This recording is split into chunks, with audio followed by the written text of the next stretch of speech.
कल के जो जुमे की नमाज है उसके दृष्टिगत आज हमारी पूरी सभी अधिकारियों द्वारा पूरी फोर्स के साथ पैदल मार्च किया गया है। मार्च पास हर तरीके की गतिविधि जो ज़रूरी है वो सारी की गई हैं। हमने लोगों के साथ बैठकें भी की हैं। पीस कमेटी जितने मौलाना लोग हैं विभिन्न मस्जिदों के, उनसे भी बातचीत की गई है अलग अलग स्तरों पर, और एक कंसेंसस है कि पीसफुली कल की सारी गतिविधि जो नमाज की होगी वो हो जाएगी। सभी अपने अपने मस्जिदों में नमाज पढ़ेंगे और उसके बावजूद हमने पूरी चौकसी बरती हुई है। जो उस दिन की घटना है उसके संबंध में जितनी ज़रूरी चीज़ें हैं, एविडेंस कलेक्शन, वो काम अलग टीम के द्वारा किया जा रहा है। हमारे यहाँ संभल में जितनी ज़रूरी फोर्सेस हैं वो यहाँ पे डिप्लॉयड हैं। सभी संवेदनशील जगहों पर फोर्सेस डिप्लॉयड हैं और जो ज़रूरी कदम है वो उठाए जा रहे हैं। सभी से बातचीत के बाद सभी के द्वारा एश्योरेंस मिला है कि कल हर एक जगह पीसफुली ही किया जाएगा और हमारे पूरे मंडल में सभी 5 जनपदों में भी इसके संबंध में अलर्टनेस है। सभी से बातचीत की गई है। मुझे पूरी उम्मीद है कि कल चूँकि जुमे का मतलब होता है इबादत और इसमें कोई दो राय नहीं है कि सभी लोग इबादत करने ही आएंगे, तो उनसे हमें कोई दिक्कत भी नहीं है। बाहरी ताकतें इसमें घुसने न पाए इसके लिए भी हम पूरी निगरानी रखे हुए हैं। सोशल मीडिया और बाकी सारी चीज़ों पर जिसके थ्रू लोग उकसावा करते हैं या अफवाहें फैलाते हैं उसके ऊपर भी बराबर हमारी निगरानी है। सर कितनी फोर्स आपने डिप्लॉय की अभी तक?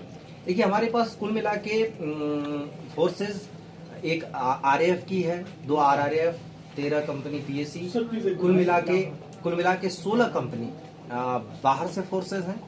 हमारी लोकल पुलिस फोर्स है और स्टैंड बाई पे भी फोर्सेस हमारे पास हैं, जिसको जब जरूरी हुआ तो हम इस्तेमाल कर लेंगे। ये व्यवस्था सिर्फ कल के लिए है कि कंटिन्यू रहेगी? नहीं, ये व्यवस्था हमारे लिए कंटिन्यू है, संभल के लिए खास तौर पर। स्थिति एकदम सामान्य हो जाए तब तक हर एक जगह पर हम निगरानी रखेंगे। और दूसरी एक और भी चीज़ है कि जब तक कोशिश ये की जाती रहेगी कि यहाँ उकसावा किसी तरीके का हो, सबसे बातचीत कर रहे हैं, सबसे जब एकदम विश्वास बहाली हो जाएगी उसके बाद हमें जब जरूरत नहीं रह जाएगी हमें कोई दिक्कत नहीं। चंदौसी कोर्ट में भी सुरक्षा बढ़ाई गई है सर? हाँ, मैंने कहा जैसा कि सभी संवेदनशील स्थलों पर सुरक्षा बढ़ाई गई है तो उसी प्रकार से कोर्ट की भी सुरक्षा बढ़ाई गई है। सभी जो धार्मिक स्थल हैं उन जगहों की भी सुरक्षा बढ़ा दी गई है और उन एरियाज में खास तौर पर जहाँ पे इस तरीके के उकसावे वाली कार्रवाई में 2 पक्ष आमने सामने आ सकते हैं उन सभी जगहों पर सुरक्षा बढ़ाई गई। इंटरनेट बैन सर कंटिन्यू रहेगा? अभी फिलहाल इंटरनेट बैन कंटिन्यूड है। कल हम इस पे फिर से समीक्षा करेंगे और उसके अनुरूप फैसला करेंगे। जामा मस्जिद में नमाज अदा किया जाएगा सर? जामा मस्जिद में देखिए सब जगह जैसे यूजुअल नमाज अदा की जाती है वैसे ही होगी।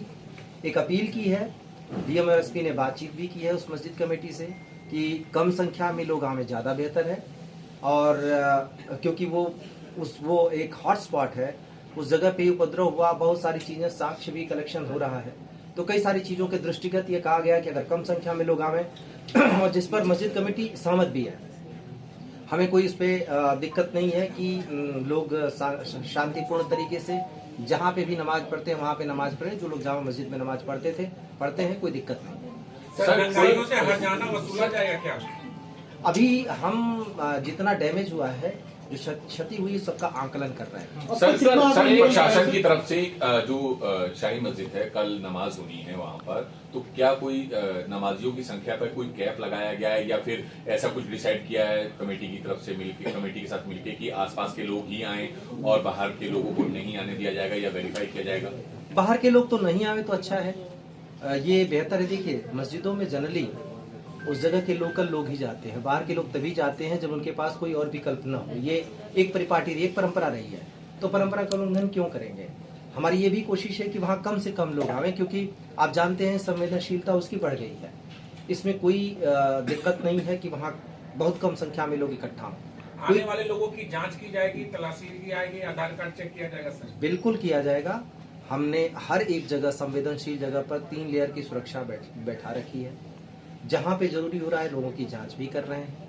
मैंने कहा जब तक विश्वास बहाली नहीं हो जाती तब तक ये करना जरूरी है और हम कर रहे हैं। सर एक सवाल ये है कि रविवार को इंसिडेंट हुआ है, आज गुरुवार है, कल शुक्रवार हो जाएगा। लगभग कितने लोगों की मौत हुई है, मौत की पुष्टि हुई है आधिकारिक तौर पर? और जो जिन लोगों की मौत हुई है उसके लिए रिस्पॉन्सिबल कौन है। अगर पुलिस की गोलियों से उनकी मौत नहीं हुई है तो किसकी गोलियों से मौत उनकी हुई